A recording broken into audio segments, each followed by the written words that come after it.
Officer Ray Sanders had seen it all in his 20 years on the force. Violent crimes, gruesome accidents, and the darkest corners of humanity.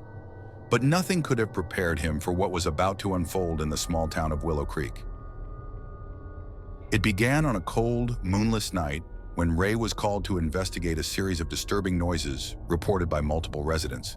The sounds seemed to emanate from an old abandoned house at the edge of town. The house had a reputation. Locals whispered about it being cursed, and it had been the site of unexplained disappearances over the years.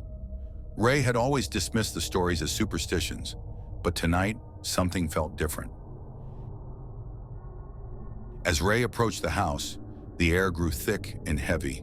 The once familiar feeling of fear that accompanied dangerous calls was replaced by an overwhelming sense of dread.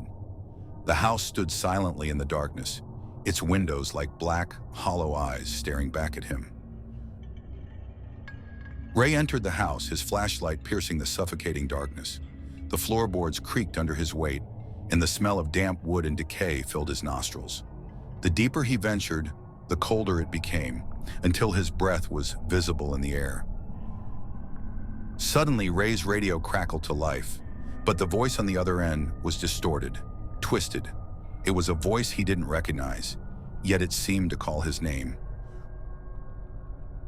Ray, you shouldn't be here. Chills ran down his spine. He turned to leave, but the front door slammed shut, trapping him inside. His flashlight flickered and died, plunging him into darkness. Panic set in as he fumbled to turn it back on. But then he heard it, the soft, shuffling sound of footsteps behind him. Ray spun around, his hand instinctively reaching for his gun. The footsteps stopped, and a soft, childlike giggle echoed through the room. He aimed his flashlight toward the sound, but there was nothing, just empty space. As he backed up, Ray noticed something strange. The walls were covered in faint handprints smeared with dirt and grime. They seemed to pulse, growing darker and more defined as he stared. The giggling returned, louder this time, coming from all directions. Ray's heart raced as he frantically searched for the source. Then out of the corner of his eye, he saw it, a shadowy figure standing motionless in the hallway. It was a young girl, her face obscured by darkness, her dress tattered and stained. Ray called out to her, but she didn't move. She simply stood there, watching him with eyes he couldn't see. Without warning, the girl began to walk towards him, her movements jerky and unnatural. Ray's instincts told him to run, but his feet were rooted to the spot. As she got closer, the air grew colder, and the sound of whispering voices filled the room. The whispers spoke of pain, of suffering, of a terrible curse that plagued the house.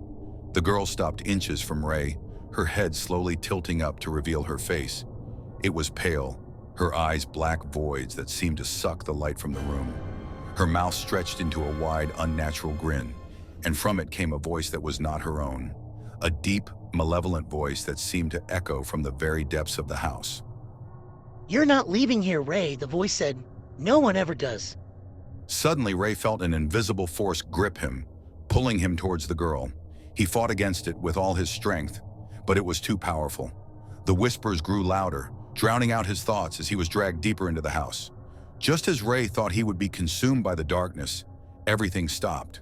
The whispers ceased, the grip loosened, and the girl vanished. He was left standing alone in the silent, empty house, his heart pounding in his chest. But as he turned to leave, Ray noticed something horrifying, his reflection in a nearby mirror. It wasn't his face staring back at him. It was the girl, her black eyes and twisted grin mocking him.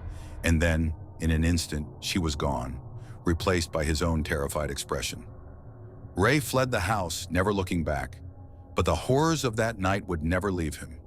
Every time he looked in a mirror, every time he was alone in the dark, he could feel her presence, watching, waiting.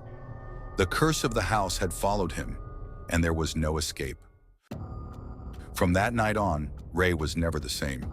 He left the force, moved far away from Willow Creek, but the shadows of that house haunted him until his dying day. And to this day, no one who enters that house ever comes out the same, if they come out at all.